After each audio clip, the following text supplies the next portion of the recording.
All right, welcome back for another edition of Final Mile, where we answer your questions. Please continue to send them in, whether they're YouTube comments, from our Facebook page, through our contact form on our website, or just via email.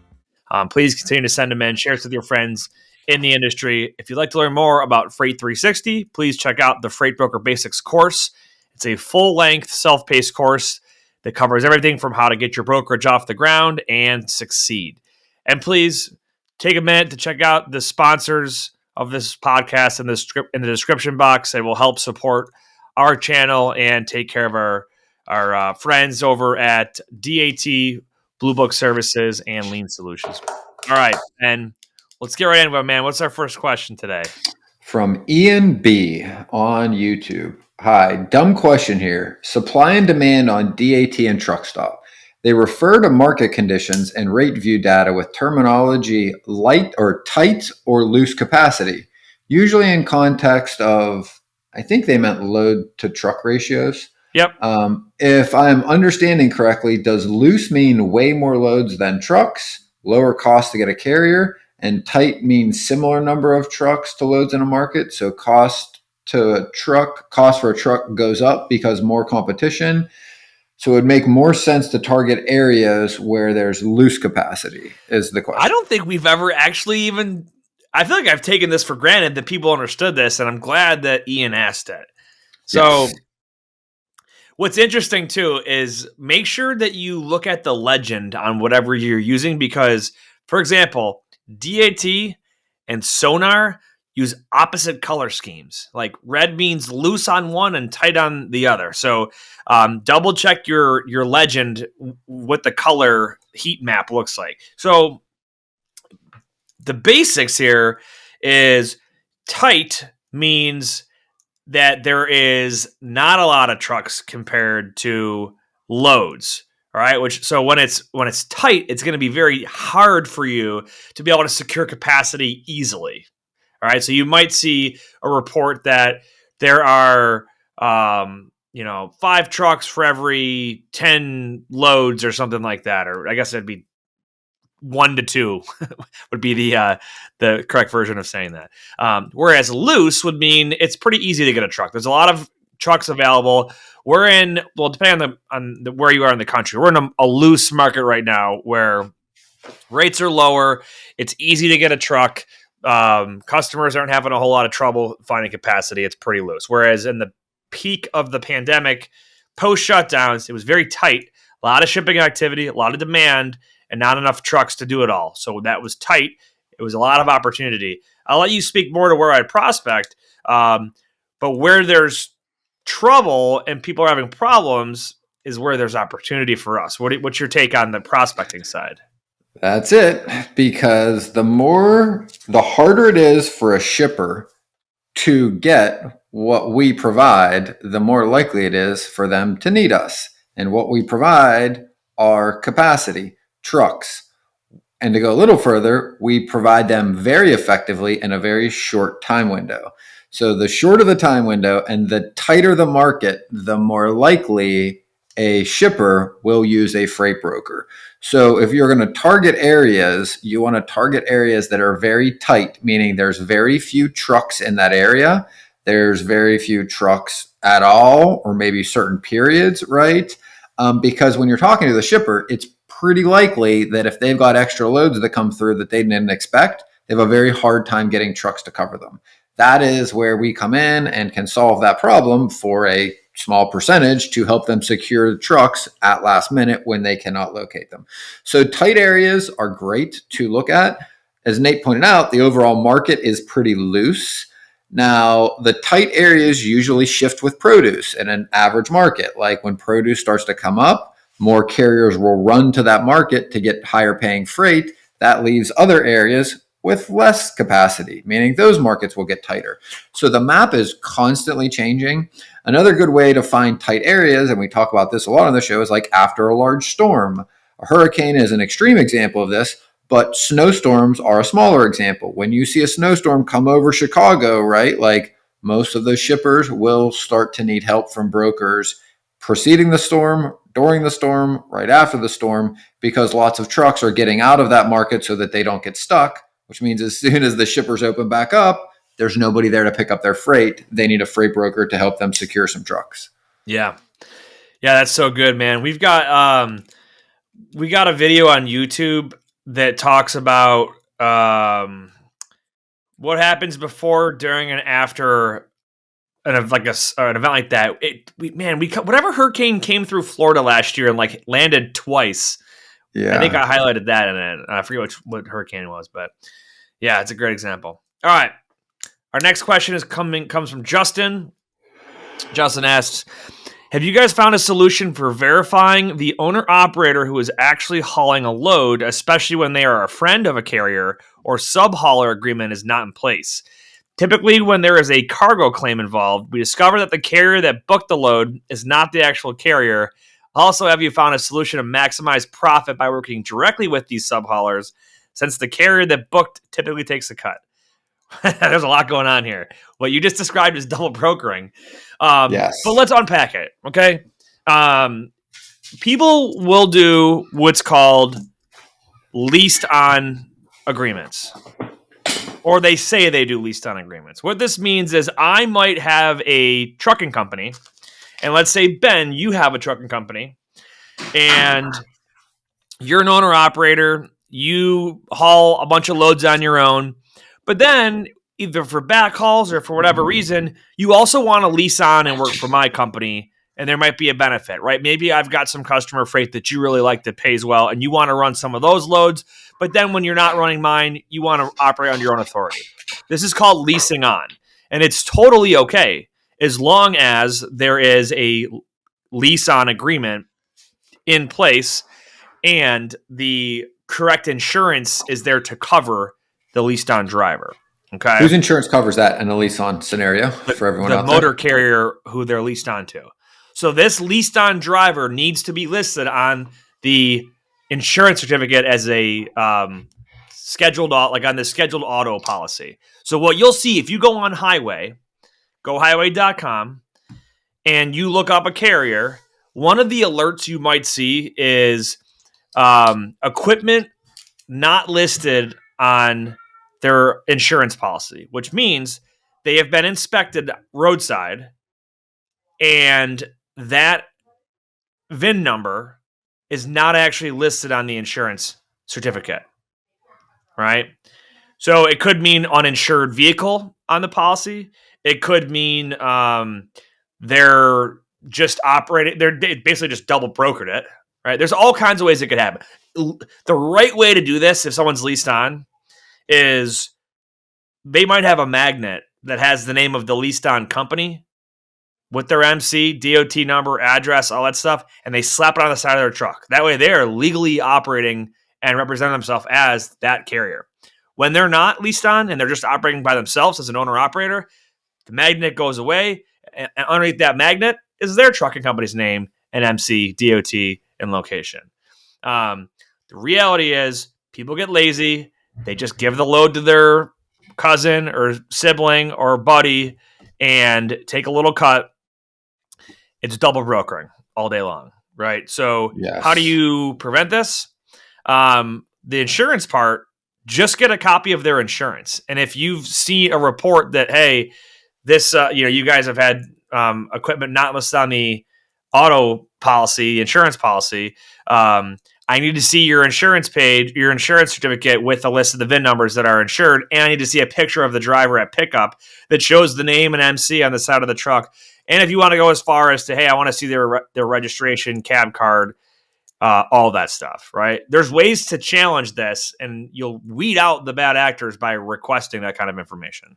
For sure. Even asking for what you just outlined will get rid of most of them because they won't want to go through the hassle. But I want you to just repeat one more time what the questions you ask and what you require when you find out. So example is, hey, I'm the carrier. I'm talking to you at Pierce, Nate.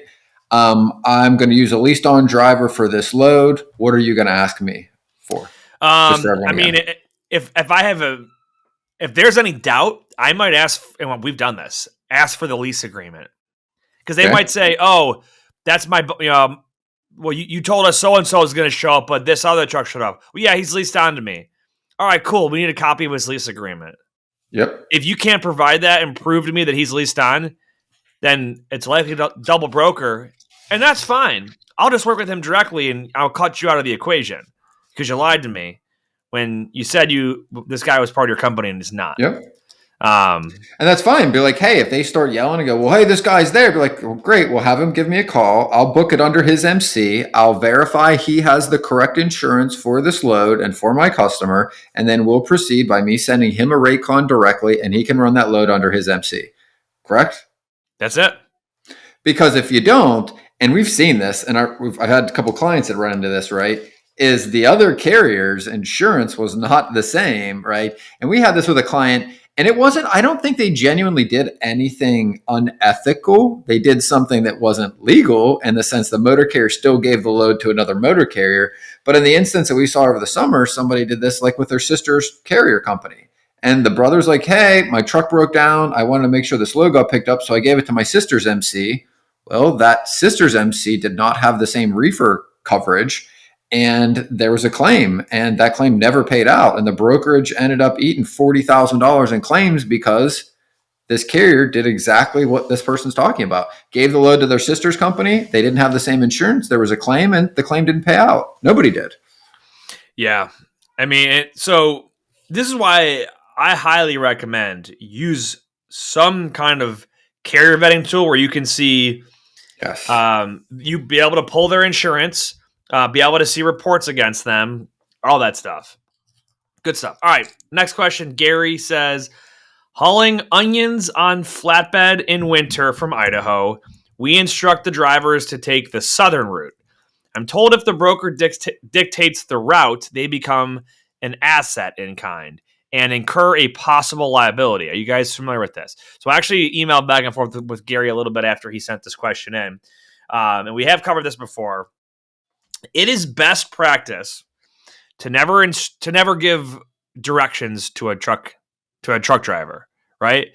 For example, if you tell truck driver, hey, take the southern route, and they take it and they get in an accident. Yep.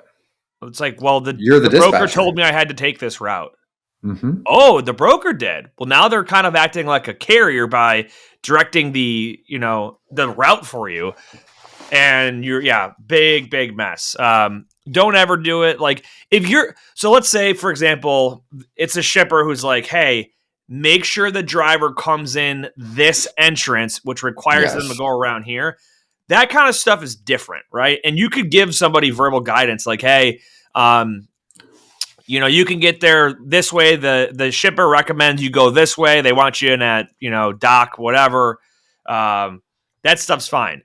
Do not have on a rate confirmation the directions, the driving directions of how to get there. So, for sure, and most of the mega lawsuits that have come and played out, there's 3 of them. In fact, there was another article that they might be going to the Supreme Court, but they all hinge on really that kind of point is really where the responsibility, right, and the discretion lies. And it falls on the motor carrier side because we are just hiring them to perform work on behalf of somebody else. But when you get involved, like you said, in directing them, physically moving the cargo, telling them where to go, you are now operating more like a motor carrier, and you are incurring liability above and beyond what you would just by a typical freight broker sending a load out. Yep, exactly. All right, next up, Chris, do you ever do face-to-face prospecting? Is it more effective than over the phone? I love a good old prospect or customer visit. I did one with an agent of ours about 2 months ago. It's the most recent. And they're a blast. I will tell you, though, that was my entire day. So effective, yes. Efficient, no.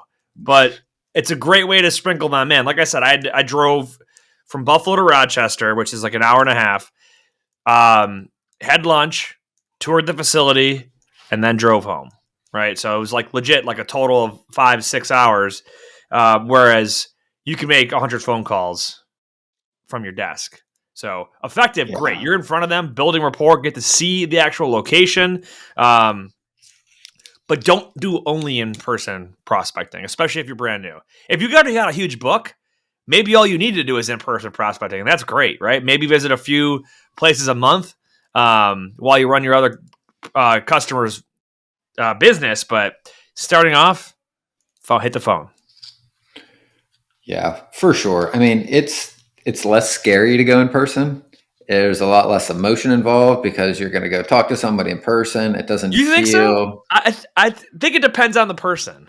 probably. As I was saying that, I was like, I do remember when I cold knocked doors when I used to work at a bank like 20 some years ago. And I'm like, yeah, there's definitely some nerves and still knocking on a door and going in. And you do have to get used to doing that.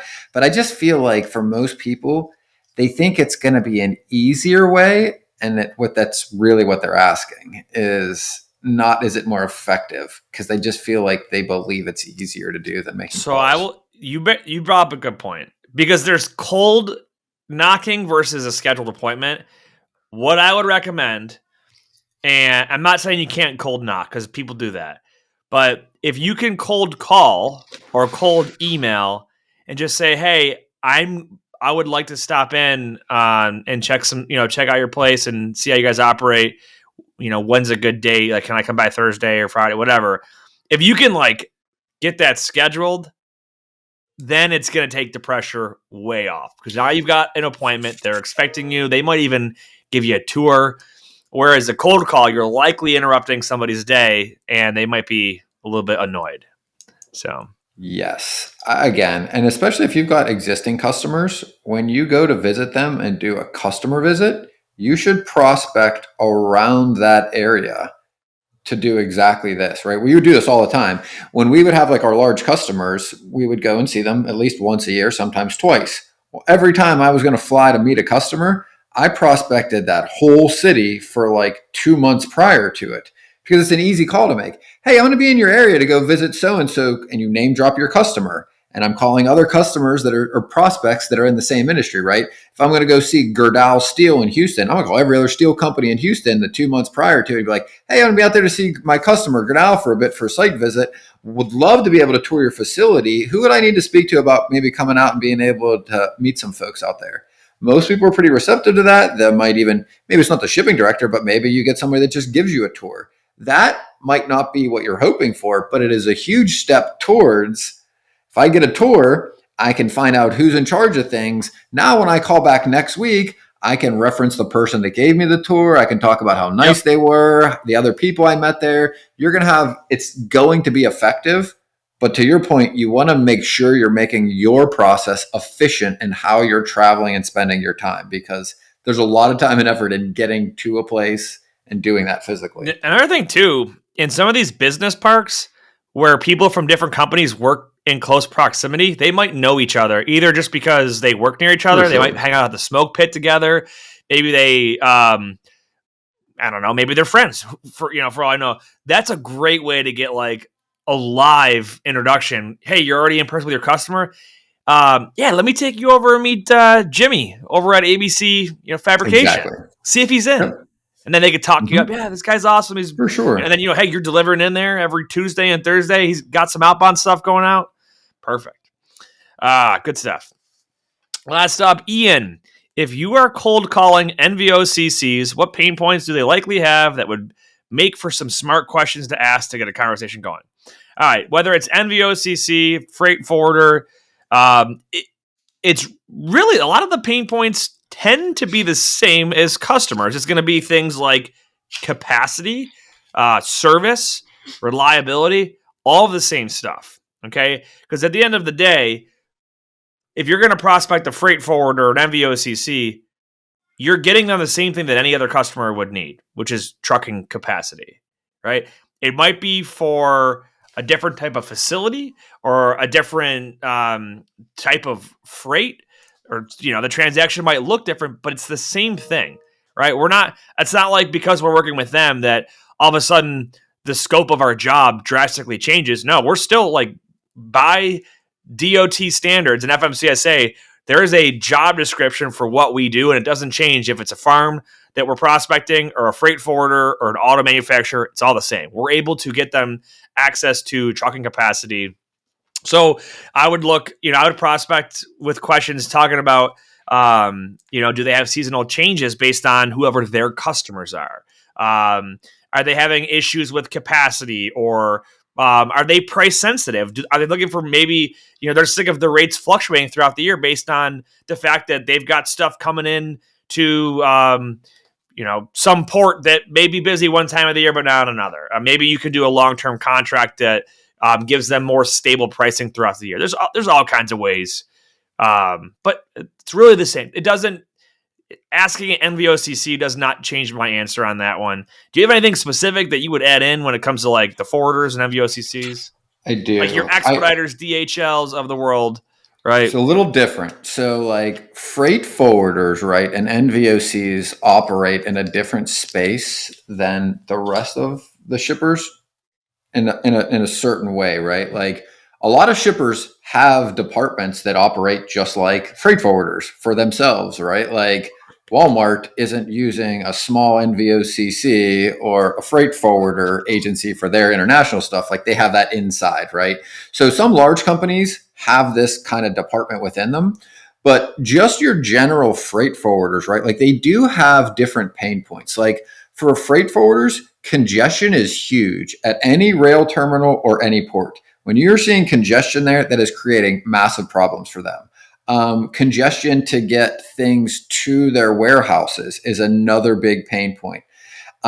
They have lots of different categories of customers usually. Like an NVOCC, or we'll call it a freight forwarder, not an NVOCC is a non-vessel owning common carrier, right? Yeah, they actually really the big difference is they act as a carrier instead of just like an agent to the shipper. Right.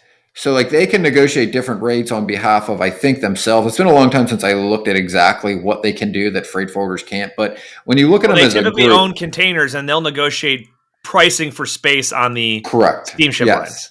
Yes. And so again, different rates and different pricing within their industry. But like for us as freight brokers, they have the same issues, right? It's getting containers in, getting them to certain places at different times. Like some of my forwarder customers, right? Like one of the things they need a lot is they need somebody that can quote things very quickly for them because they need that number to quote their customer. So like it's really common for a freight forwarder to need you to quote lots of things that they might not win. Meaning like you're quoting business that isn't really there. So there's a little more work sometimes in operating with them. But once you build trust and a good relationship with them, they tend not to want to switch because they know that you know how they do business. And again, everyone's a little different in what they prefer because they service different customers, right? Like I've got a freight forwarder that ships high-end shotguns around the United States for competition shooting. So super high value. They all come from overseas and they've got to be moved directly there with different types of insurance. I've had freight forwarders, right, that just do your regular run-of-the-mill retail stuff that comes in and they don't care when it gets there because it's not a rush. So like you want to ask questions to understand their business first to determine what questions you ask to uncover the pain. You can't just ask, hey, are you guys running into problems getting containers in? Because it's so general. I'm like, yeah, not really right now. What else do you have for me, right?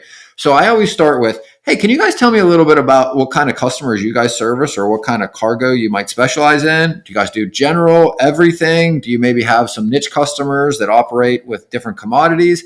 The more you can understand about their business, the better questions you'll ask right after that as to where they might have needs, right? So to me, I always start there and then kind of move my way back to ask more questions around maybe where I could provide some help. Yeah, that's good. I like that.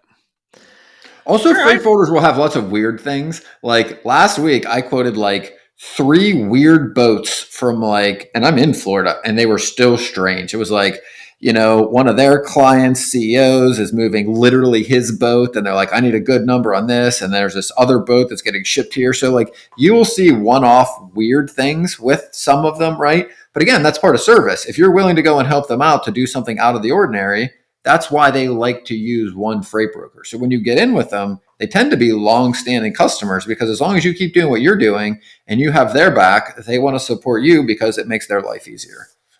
And you made a good point too on like response time. I have seen that because you got to think like we are just one piece to their cost. If they're quoting a shipment that's going from Shanghai to Chicago, they've got to factor in the ship, like the container price to get over here, the drayage cost to move it, the transload, and then your transportation to get it to wherever it's going. Plus, maybe trays. a couple of other things. Well, they got to get the cargo to the port sometimes to the port too, in the other country and out of the port in this country. So it's funny, like if anybody here watched our episode that we just did, last week's episode, I'm literally quoting a freight forwarder at the end of that episode with Cameron because for this very reason, pulled up DAT real quick, got him a quick number and went, hey, I think this is pretty solid. I'll give you a call after. Because I know they need that to finish what they need to do for their customer, right? So those are the little nuanced things that they appreciate, right? Like small thing, but goes a long way when you ask questions to understand really what they need. Good stuff. Good deal. All righty. Good questions. Keep sending them in and make sure to check out our sponsors in the description box to support the channel. You got anything else, Ben? That's all I got. All righty. Well, I feel like we should change up our sign-offs. I say that because I'm just a frustrated Bills fan right now. I'm aware. I was going to throw some support your way. Hang in there, buddy. It is. They'll turn around. They're coming back. All right. What you got? Whether you believe you can or believe you can't, you're right. And until next time, get it together, Bills.